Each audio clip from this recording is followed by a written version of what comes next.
Hey guys, we're back with the 2024 Ford Maverick. Going to show you how to replace the front blinkers. Probably the easiest thing you ever have. Pop the hood, you pull the tab twice, then you got right here behind the light, twist, pull out, there's your bulb. You pull that out. It is a 4257 NA. Put a link in the description for you. We got our new bulb here. I'm just gonna slide that guy in. I know there's controversy on what touches what and who does this and who does that. Don't care. It's a fleet vehicle. Be burned out in another year anyway.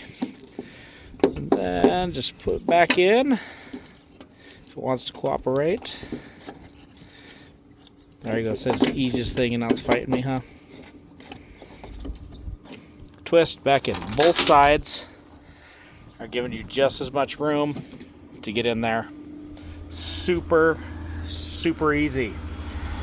So again, if you like what you saw here, please give us that thumbs up, smash that subscribe button, and we'll see you all next time.